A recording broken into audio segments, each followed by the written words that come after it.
Welcome to day 17. And today I'm going to dive in with quite a bit of stuff for you. Um, thank you for being here. Thank you for sticking with me.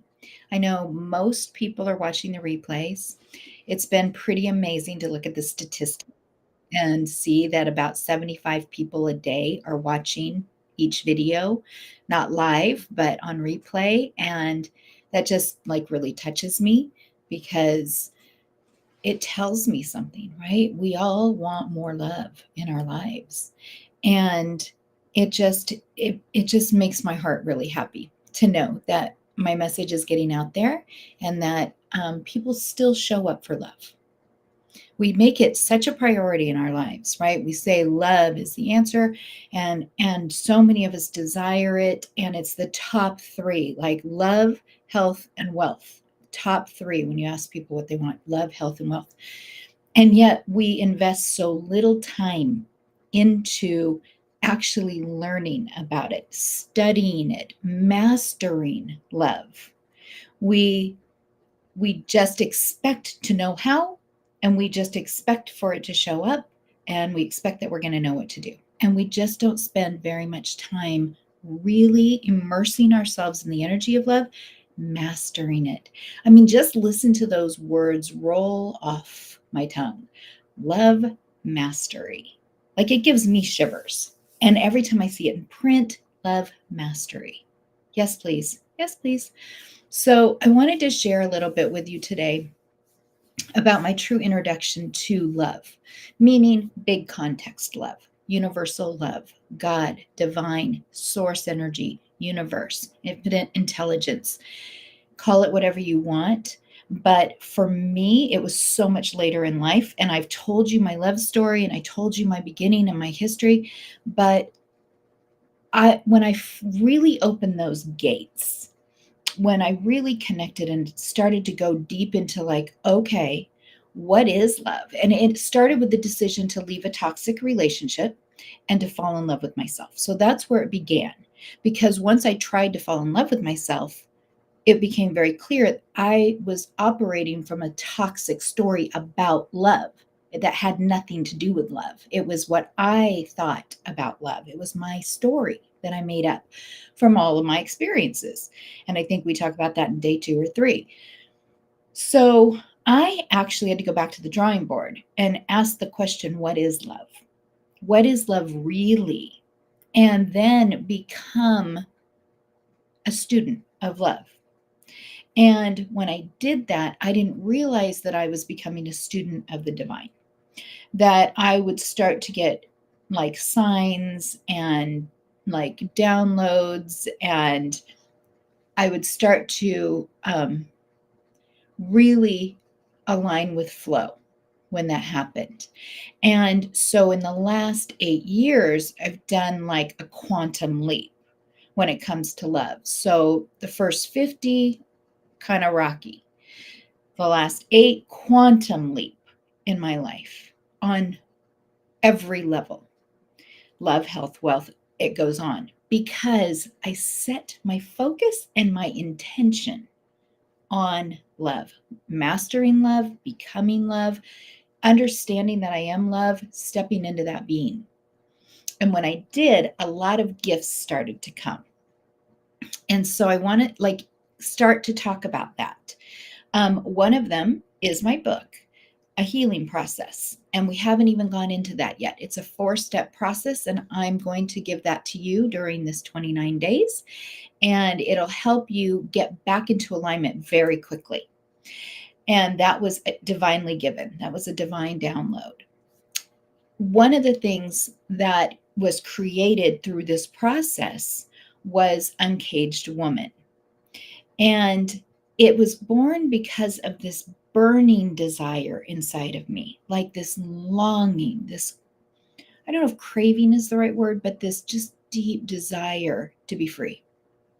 Free from people pleasing, free from expectations, free from all the I should, I need, I have to, free from dimming my light because I was so afraid of upsetting other people. They might not agree with me. They might get angry. They might resist it.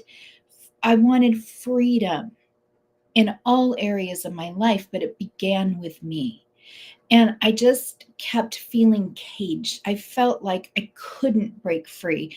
I felt like, no matter where I turned, I was going to upset somebody. If I made this decision, it was going to upset my mom. If I made this one, it was going to upset my dad. If I made this one later in life, it might upset one of my kids. And I finally got to a point where I realized I could line up 10 people in a room and ask the opinion of each one and get 10 different answers. There was never going to be a time where I was going to please everybody. So I really started, as part of the process of falling in love with me, there were a couple steps. Number one was I had to know who I really was. I had spent so much of my life being a chameleon and becoming whoever you needed me to be for you to love me, that I'd lost myself completely. I had no idea who I really was. What did I stand for? What did I believe in? What did I desire? It was always somebody else's dream that I was trying to fulfill so that I could make someone happy, or many people happy, so that there was never any of that feeling of rejection. Not necessarily abandonment, but rejection. Like, oh, what are they going to think of me? Are they going to reject me? Are they going to judge? Oh, that's a big one. That one hit right here. Are they going to judge me? Are they going to think less of me? And I had created my own cage, a cage of my own making. And the good news is that every cage is of our own making. It's all created inside of our mind. And we hold the key. And that's the most beautiful part. We hold the key, and we can use it at any time. We really dissolve the cage. We break free, and that looks like authenticity. That looks like finding out, who are you? Who are you really? Like, who was I? And how did that align with my mission and purpose in the world? Because at this stage, I was just learning about what love is, learning to fall in love with myself. I hadn't yet had the calling to become a love coach, which at first I really resisted, because I was like, who am I to be a love coach, right? I'm a train wreck at love. I have a PhD, not literally, in what not to do, right? I can tell you what not to do in love. That was my story. But when I realized I am love, and that I literally am, I feel like a messenger from the universe for love. My mission statement to change the world one heart at a time is seriously anchored inside of me. It's like a deep knowing. And so I had to trust and say yes. Say yes to the universe. Say yes to God. Say yes to the calling. Step into the fear, and then figure out, who am I? Become really authentically who I am, to be able to lead the groups that I lead, to be able to coach the people that I coach, to be able to really step into love mastery and do what I do. It meant letting go of fear, completely letting go of fear, and stepping into a calling. And so one of those callings is Uncaged Woman. And I have a membership where you get all programs, and then I also have Uncaged Woman Live. And what it means to be an uncaged woman is to live authentic. It is about authenticity. It is about freedom. It is about being unapologetic in who you are. It's like the women that go through this program, it transforms their lives, because it's like a permission slip to shine. It's like an absolute permission slip to be your very best self, to step into who you are, to live unapologetically, to be free. In this, you can feel the energy rise as I speak. This is what happens. This is what happens. We start from a place of like, I don't know what to do. I don't know who I am. I don't know how to do this. And we elevate as we go. So I wanted to introduce you to Uncaged, because there'll be more to come about that, and more that I bring into this program that's related to Uncaged. And so I want you to be familiar with it. But I also want to take us from, remember the 5 pillars of love. We have been moving, we went from clarity into falling in love, and the falling in love with you. And that was mirror work. That was understanding who you really are, forgiveness, grace. There's been a lot of things that we've talked about. Inside Uncaged Woman, the membership, super deep dive. If you're interested in that, message me and I'll give you the details. But it's a place where all things love. It's like your toolbox for love. Then we move into creation, is the next one, create. And with that, I want you to revisit clarity.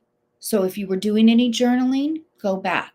If you weren't, start now.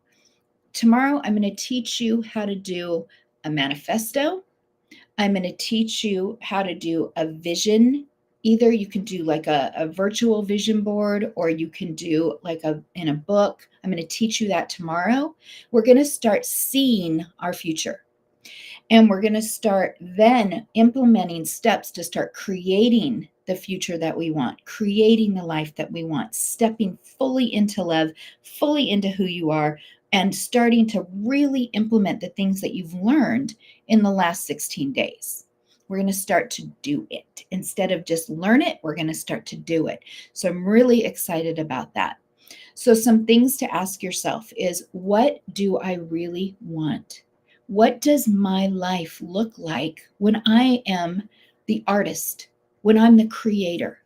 Think of a blank canvas and you are going to create a masterpiece. What does it look like? What do you look like? Are you healthy? How do you eat? How do you nourish your body? How do you take care of it? How do you exercise? This was a big one for me, you guys. I was beating my body into submission because I was trying to work out like I was in my 20s, but I'm 58. So I had to revamp what I do to take care of my body when it comes to exercise. No more beating it into submission on a treadmill or on an elliptical for 45 minutes. It's more about walking. It's more about like wall Pilates and stretching and yoga and some strength training with weights. It's being willing to be flexible, right? When it comes to finances, and wealth, it's a completely different thing. I realized yesterday it's been years since I had a traditional paycheck because I followed a calling, and it took a long time for it to become actually a business and not a very expensive hobby and something that I love to do. It became a business, right? It's evolution. I'm the artist. I have the paintbrush. I'm creating my love life, complete transformation in my love life. Anxiously attached, clingy, worried, nervous. That's what love was. Toxic. No, no, no, no, not anymore. Not anymore. Peaceful, calm, exciting. You can hear the deep breath. Can you feel my energy rise when I talk about that? The deep breath.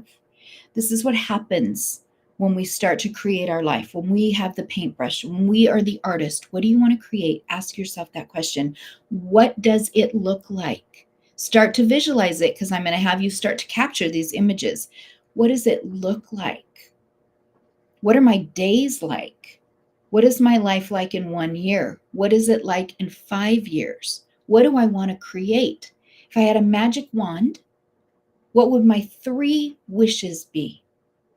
What would my 3 top desires be? Write it down. Do some journaling. Sit and do some journaling.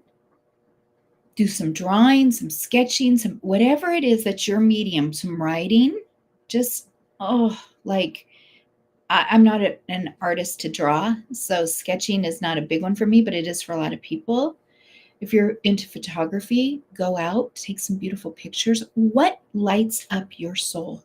What gets your juices flowing? What turns you on? What is your yes, please, yumminess? What do you want to create?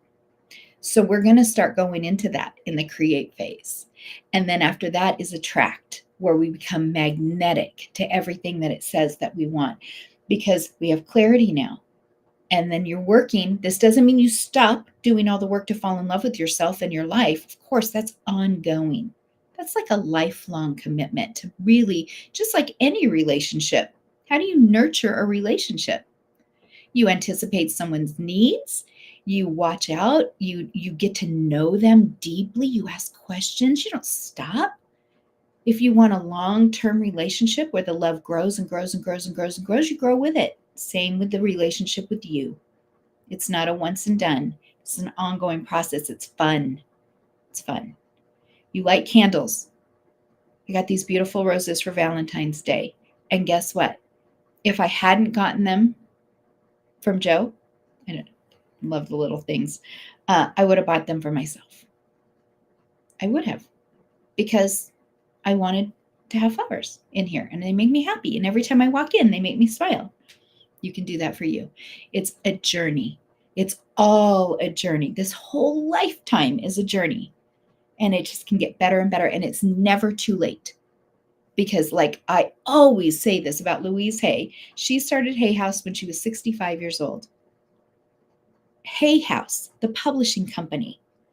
I mean, Wayne Dyer. It's like these authors that have been with Hay House, all that she created, all that she did. If you haven't seen the movie You Can Heal Your Life or Heal Your Life, watch it. It's older, but it's phenomenal.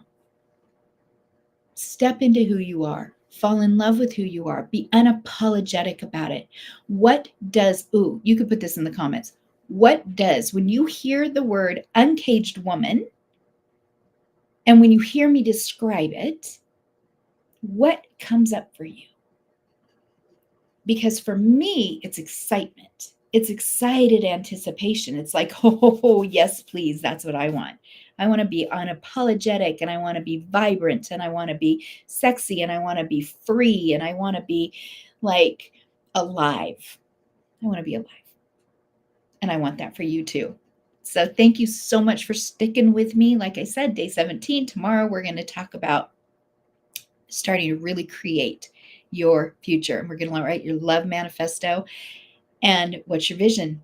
Let's get started today. It's Saturday. Sit for a few minutes, create, and share with me what you're creating. I would love to know.